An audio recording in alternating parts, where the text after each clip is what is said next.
Fala galera que já é inscrita no Pautas e Táticas, ou você que vai se inscrever assim que o vídeo acabar.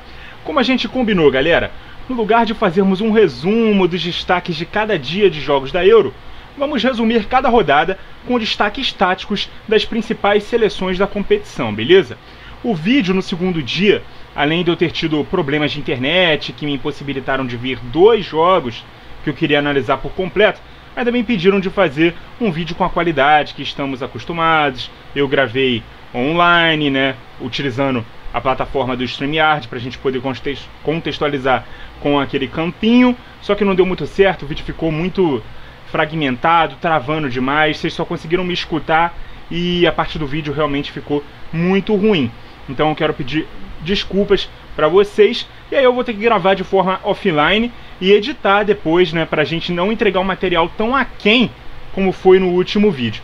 Eu pensei seriamente em tirar inclusive aquele vídeo do ar, mas para não ter tido a sensação de ter me esforçado à toa, trabalhado à toa, eu mantive ele aqui no canal, mas a partir de agora a gente vai trabalhar dessa maneira, beleza? Eu vou revisitar as estreias de Alemanha e Espanha que tiveram vídeos individuais sobre elas, da Espanha inclusive esse vídeo que ficou bem falho, mas elas não podem ficar de fora também desse vídeo. Começando com a anfitriã, a Alemanha, que é a favorita para ficar na liderança do Grupo A, time comandado por Julian Nagelsmann, que tem um 4-2-3-1 como sistema base, dois laterais bem ofensivos, né, o Kimmich e o Mittelstadt, dois meias que também trabalham bem por dentro, porém posicionados nas pontas da linha de três, o Musiala na direita e o Wirtz na esquerda, e um jogador de maior movimentação e abertura de espaços na frente, no caso, o Kai Havertz. Mas varia taticamente no ataque para o 3-1-4-2. O Toni Kroos se posiciona à esquerda da dupla de zaga, o Endrick fica como esse volante à frente da trinca, os dois laterais sobem ao mesmo tempo e os pontas centralizam como se fossem meias mesmo. Por trás do Gundogan, que ataca a área vindo de trás, e do Havertz, que abre bastante espaços para as infiltrações dos companheiros. Na prática são quatro meias que trocam de posição e confundem a marcação o tempo todo. A Alemanha abusa das inversões de jogadas, aproveitando a qualidade no passe longo não só do Toni Kroos, mas também dos zagueiros, e garante a amplitude dos laterais para manter as defesas mais atentas a eles, e esse quarteto ofensivo na área. A goleada na estreia por 5-1 sobre a Escócia lhe deu a liderança com 2 gols de saldo à frente da Suíça, que venceu a Hungria por 3-1. No grupo B, a Espanha estreou vencendo a Croácia por 3-0. Era um dos jogos mais aguardados da primeira fase e que foi resolvido ainda no primeiro tempo. Surpreendentemente, não só pelo pré, mas também pelo durante o jogo. Eu até falei naquela tentativa de análise que fizemos no último vídeo que talvez o placar tenha ficado elástico demais para o que foi a partida, pelo que a Croácia produziu e até pela distância técnica das duas equipes. A Espanha joga em tese no 4-3-3, mas que se comporta como um 4-2-3-1 base. A senha é a altura no campo que se posiciona o Fabián Ruiz, seja ao lado do Rodri, na linha dos volantes, ou ao lado do Pedri, na linha dos meias. Como sem bola, o time espanhol sobe o Pedri para o lado do Morata no 4-4-2, o time fica com mais cara de 4-2-3-1. É um time posicional, de muita posse de bola, pressão no campo de ataque o tempo todo, é o time que melhora e que por mais tempo pressiona os adversários, talvez entre todas as seleções do mundo, e que tem duas muito boas válvulas de escape, Yamal pela direita e Nico Williams pela esquerda. Ainda tem algumas boas figuras no banco, como o Grimaldo, que vem de excelente temporada, uma opção para a lateral esquerda. O titular na estreia foi o Cucurella. O Dani Olmo, no meio campo, que vinha sendo titular durante o período que o Pedri ficou inapto para jogar. São boas opções que a Espanha tem na reserva. Venceu por 3-0 a Croácia na estreia e saiu na frente na briga por uma vaga no grupo B. Quem também estreou vencendo pelo grupo B foi a atual campeã Itália, que joga no sistema base 4-1-4-1. Pelo menos foi assim na estreia, o que de certa forma me surpreendeu por dois aspectos. Primeiro, pelo abandono do 3-5-2 como sistema base, por mais que haja uma variação ofensiva para o 3-2-5, que vamos falar já já. Segundo, pelo reposicionamento do Bastoni, que sem bola, mesmo sendo canhoto, joga à direita da zaga, tendo Calafiori como seu companheiro. São dois zagueiros canhotos. Quem me conhece aqui no canal de mais tempo sabe que eu sou terminantemente contra ter dois zagueiros canhotos na mesma defesa. Primeiro porque o que joga na direita fica torto, tem um pé menos preferencial, mais estimulado do que deveria. Segundo porque mesmo na variação para o sistema com 3, em que o Di Lorenzo fica mais de base na trinca, o Bastoni, que foi escolhido para estar mais à direita, precisa fazer a cobertura dos dois lados. Não foi o caso desse jogo, mas vale lembrar que quando a Itália, a exemplo da Inter de Milão, onde o Bastoni joga, ataca no 3-1-4-2, os zagueiros pelos lados ganham funções de laterais, com a função de conduzir a bola até a altura do meio-campo, e os alas, por sua vez, atacam como pontas. Com isso, o zagueiro central precisa estar atento de fazer essa cobertura. Se ele cobra o lado direito, naturalmente tem que dar o bote com o pé direito. Para um canhoto, isso é mais difícil, até porque são bem menos canhotos no mundo. Portanto, zagueiros canhotos são mais raros e naturalmente jogam pelo lado esquerdo. Quando a zaga é composta por dois destros, é mais simples o destro aprender a jogar pela esquerda, mas ainda assim, o canhoto está muito valorizado no mundo hoje, porque tê-lo na esquerda te proporciona uma saída de bola mais qualificada e segura, porque a facilidade de sair por fora do bloco de marcação do adversário é maior. Mas dito tudo isso, o Luciano Spalletti optou por escalar o seu melhor canhoto, um dos melhores do mundo, na direita, e o Calafiori, que fez grande temporada pelo Bolonha, na esquerda. Como já dissemos, o lateral direito fica de base na trinca, o canhoto sobe. Com isso, Di Marco ganha essa permissão maior para ser o ponta da variação para o 3-2-5, que tem o Barella ficando como um segundo volante, mais próximo do Jorginho, e o Pellegrini saindo do flanco e encostando no Fratesi como um dos dois meias nos meios espaços. O Chiesa permanece aberto na direita, dando amplitude por aquele lado, e o Scamacca entre os zagueiros. Para defender, todos voltam para o sistema base, para o 4-1-4-1, marcando em bloco baixo. Na estreia contra a Albânia, a Itália tomou um susto nos primeiros segundos, 24 para ser mais exato, já estava perdendo o jogo, mas antes dos 20 já tinha virado e tinha o controle retomado. Foi assim até o final. O placar com 16 minutos já estava construído e, sendo a Itália uma seleção melhor que a Albânia, não sofreu nos minutos finais.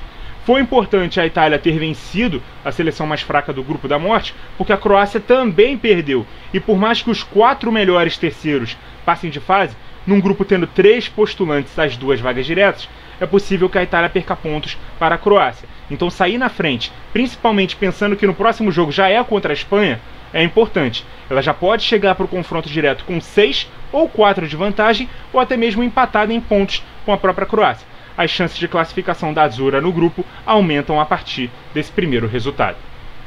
No grupo C tivemos o primeiro empate da Euro, entre Dinamarca e Eslovênia por 1-1, e no outro jogo do grupo A, a estreia da decantada seleção inglesa, uma das favoritas ao título, enfrentando a sempre perigosa Sérvia.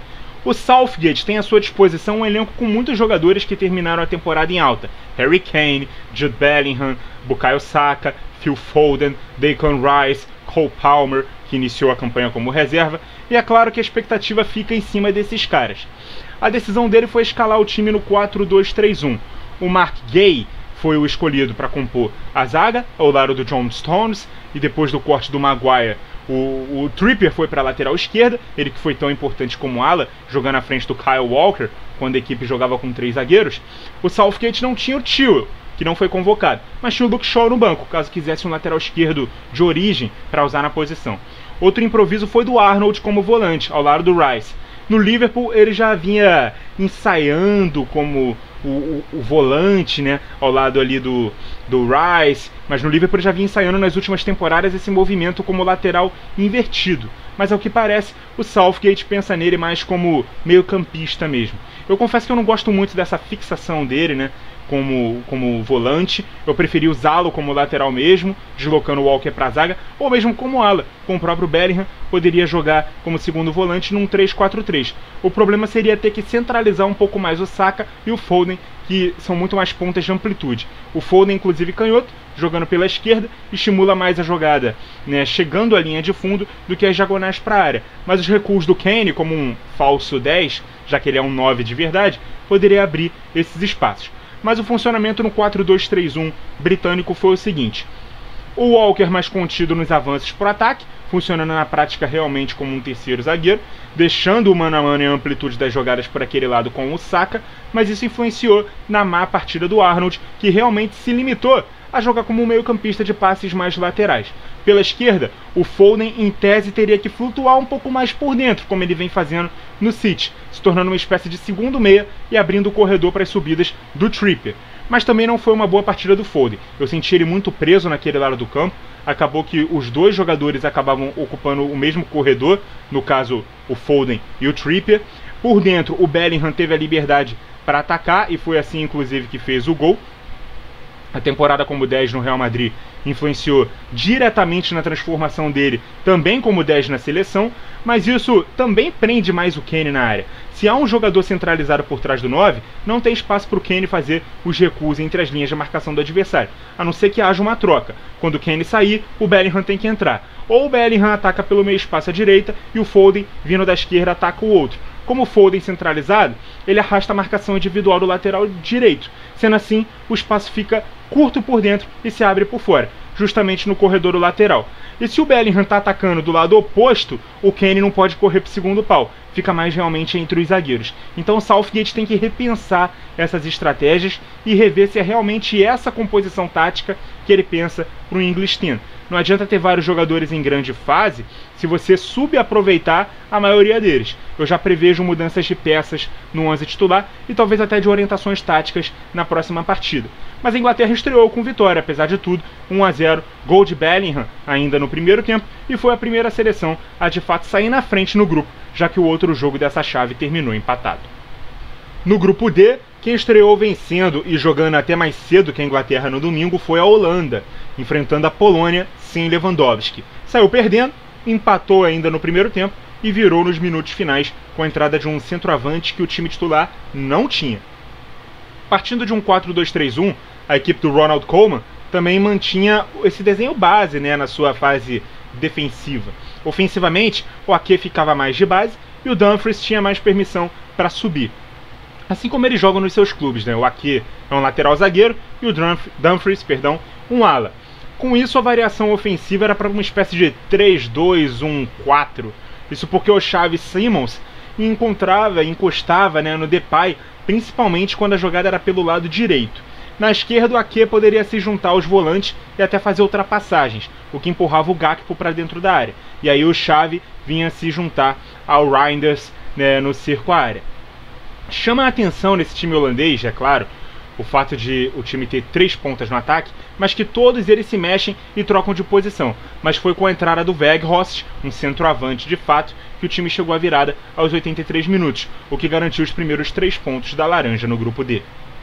No outro jogo do grupo D, talvez a grande favorita, finalista das 2 últimas Copas do Mundo, atual vice-campeã mundial, a badaladíssima França, encarou a interessantíssima seleção da Áustria, comandada pelo Ralf Rangnick, e me chamaram a atenção diferentes aspectos do time do Didier Deschamps.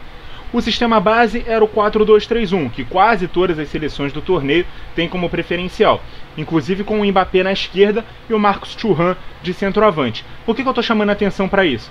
Primeiro porque na fase ofensiva, os dois formavam uma dupla de ataque, com o camisa 10 se juntando ao jogador da Inter na dupla de ataque, e deixando o corredor com o Theo Hernandez. E ele não se limitava só a uma simples diagonal se manter na esquerda. Ele vinha também pela direita. E a jogada do gol que abre o placar, que ele faz, é com ele caindo inclusive pelo outro lado. O ele que eu estou dizendo, não sei se está ficando claro, galera, é o Mbappé, beleza? Com isso, o Koundé, ele ficava mais de base, mas podendo ter até uma permissão para subir um pouco mais, com o Rabiot recuando na frente dos zagueiros. Mas a maior variação tática estava no momento sem bola. Em alta pressão, 4-3-3, o Rabiot abrindo mais à esquerda com o Kanté ao lado dele por dentro e o Dembélé fechando essa linha de 3 do meio. O Griezmann tendo que recuar ligeiramente mais no centro à direita, por trás do Mbappé, por vezes transformando essa linha de 3 meio-campistas numa linha de 4, com ele meio que improvisado ali como um volante, mas encostando ali no ataque por trás do Mbappé e do Thuram à frente nessa primeira linha de pressão. À medida que o time vai recuando, o desenho muda para um 4-1-4-1. O Kanté fica sendo esse cara entre as linhas, o Rabiot volta a ser um interior pelo lado esquerdo, ainda tendo o Griezmann do lado dele pela direita, e quem faz o corredor à esquerda? Marcus Thuram. Isso mesmo, sem bola, o Mbappé descansa na frente. Ele não corre atrás do lateral. Os dois só vão trocar de posição quando o time recupera a bola. E principalmente nesse jogo contra a Áustria, em que o Rangnick avançou muito os dois laterais ao mesmo tempo, essa recomposição dos jogadores de lado de campo se fez muito necessária. Seria pouquíssimo inteligente fazer o Mbappé cumprir esse papel tático, mas também não me agrada muito nem o fato do Thuram ter que sair da referência para isso, e aí muitos vão lembrar da troca do Neymar e do Gabriel Jesus, que rolou na seleção brasileira na Copa de 2018, e nem o Griezmann ter que marcar como volante, porque o Rabiot protege o Theo num primeiro momento. Se o time quer jogar com uma recomposição maior desses lados, eu não acho que seja o melhor caminho o das compensações táticas. Uma hora, por mais voluntarioso que o jogador seja, ele vai falhar no aspecto defensivo, que por natureza ele não faz. Claro que essa observação é muito mais pessoal, é uma opinião individual minha, o Deschamps entende muito mais, né, infinitamente mais de futebol do que eu, mas vale essas observações. O jogo era difícil, a Áustria jogou bem, a França criou bastante, perdeu algumas oportunidades incríveis, como com o Mbappé, que tentou tirar do goleiro e tirou do gol, com o Giroud, que entrou nos acréscimos, né, também acabou furando a finalização, mas dá para destacar da França nessa partida de estreia a solidez da primeira linha defensiva e a partidaça do Kanté, que teve sua convocação surpreendendo muita gente, até porque ele ficou fora da Copa por lesão e desde então não aparecia mais na seleção. Jogou a última temporada na Arábia Saudita e hoje apareceu como titular, para mim foi o melhor em campo inclusive. Com a vitória por 1-0, a França divide a liderança do grupo com a Holanda, mas por ter um gol a menos, fica com a segunda posição. A preocupação fica por conta do nariz quebrado do Mbappé, num lance que ele tenta cabecear e se choca com o ombro do adversário. Muitos até colocam em xeque a continuidade dele durante a competição. Pelo grupo E, tivemos a Bélgica de Domenico Tedesco estreando com uma derrota contra a Eslováquia, que jogava num 4-3-3 e defendia num 4-5-1, sem ninguém entre as linhas. Era uma primeira linha de 4 mais estreita e uma segunda de 5 mais aberta, com os meio-campistas e os pontas cobrindo mais campo, mais extensão do campo pelos lados. Com isso, o time belga, que iniciou o jogo no 4-2-3-1 com o Carrasco na lateral esquerda numa linha de 4 e o Doku como ponta direita, tinha esses dois jogadores sendo os responsáveis pela amplitude na variação ofensiva para o 3-5-2. O Castanha na direita segurava mais como base, liberando o Carrasco para subir na esquerda, e o Trossard se tornava uma espécie de segundo atacante, né, se juntando ao Lukaku, e ambos tendo De Bruyne articulando entre as linhas e saltando pressão para ajudar no momento sem bola, fazendo o time até ter no camisa 7 uma espécie de falso 9, abrindo um pouco mais o Lukaku à direita. Nesse jogo, quando a Eslováquia abriu o placar, a Bélgica estava até melhor, criando mais e errou em 2 oportunidades, antes de estar perdendo. Com o Trossard tendo a oportunidade inclusive de aproveitar uma bola mal afastada pela defesa, o Lukaku foi acionado em profundidade, tentou driblar o goleiro, a bola sobrou com o camisa 9, que tinha a opção de rolar para o Lukaku, mas ele preferiu a inversão para outro jogador no segundo pau, a bola saiu curta e o goleiro saiu e pegou. Numa segunda oportunidade, a Eslováquia errou na saída de bola, o Trossard recuperou e mais uma vez tinha o Lukaku como opção de passe. Ele preferiu o toque por cobertura e errou o alvo. 2 falhas de tomada de decisão do atacante do Arsenal, que não confiou no companheiro e tentou resolver tudo sozinho. A Bélgica chegou ao empate 2 vezes no segundo tempo, né, com o Lukaku, e em ambos os casos os gols foram anulados. O segundo nos minutos finais por uma mão totalmente acidental do Bakayoko na origem da jogada e que a arbitragem entendeu que foi tirada uma vantagem no lance. Eu discordo. Apesar da derrota, a Bélgica produziu para vencer, poderia ter vencido ou no mínimo empatado, já que eu discordo ali da anulação, principalmente do segundo gol. E esse foi o grupo que começou mais maluco na Euro, né? No outro jogo, a Romênia venceu a Ucrânia por 3-0. E para fechar, vamos falar da seleção portuguesa, que me surpreendeu com um sistema base com 3 zagueiros, que mudava bastante sua composição de acordo com a fase do jogo. O trio de defensores era formado por Rúben Dias na direita, Pepe centralizado como homem da sobra e o lateral Nuno Mendes na esquerda. Lembra do que eu falei sobre zagueiros canhotos serem raros e muito valorizados? Mesmo um lateral tão ofensivo como o Nuno Mendes foi aproveitado como esse zagueiro pela esquerda. A gente viu muito mais o Cancelo encostando por dentro como um segundo volante ao lado do Vitinha, saindo da ala esquerda e deixando o corredor aquele lado com o Rafael Leão. E pela direita, o ala era o Diogo Dalot. Bruno Fernandes e Bernardo Silva por dentro, jogando atrás do Cristiano Ronaldo como referência. Sem a bola, a linha de 5 com Cancelo, agora sim, mas como ala pela esquerda. O Bruno Fernandes recuando como se fosse um segundo volante, o Bernardo como esse meia por trás de Cristiano e Leão, que formavam a dupla de ataque, mas também podendo recuar como se fosse um terceiro meia de um 5-3-2 sem bola.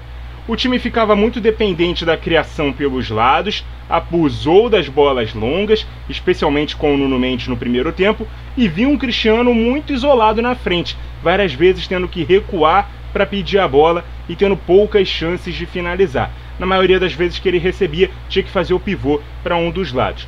Não foi uma grande exibição de Portugal, saiu perdendo inclusive, tomando o primeiro gol aos 17 do segundo tempo, empatou 10 minutos depois com um gol contra. O técnico Roberto Martínez demorou a mexer no time e 2 minutos depois de fazer as últimas alterações da partida, os 2 jogadores que ele pôs em campo fazem a jogada do gol da vitória, de Pedro Neto para Francisco Conceição, aos 92 minutos de jogo. Portugal está com a segunda posição do grupo F, porque mais cedo a Turquia venceu a Geórgia por 3-1. E é isso, galera, esses foram os destaques táticos das principais seleções da Euro, né? As principais candidatas ao título da competição, as seleções mais hypadas, digamos assim. Me chama muito a atenção, né, que quase todas elas partem do 4-2-3-1 e variam de alguma forma para o 3-2-5, nem todas com o jogo posicional, mas quase todas preferindo esse mesmo padrão de jogo. Então vamos ver aí se na segunda rodada a gente vai ter mudanças táticas, novas posturas, mudanças de sistemas, mudanças até nas escalações. A gente vai fazer um vídeo muito parecido ao fim da segunda rodada com esses destaques, né, táticos maiores das principais seleções da competição. E é claro, também fazendo um panorama geral de como anda a classificação visando a fase de mata-mata. Muito obrigado a você que acompanhou o vídeo até aqui. Continue ligado no Pautas e Táticas. E até a próxima!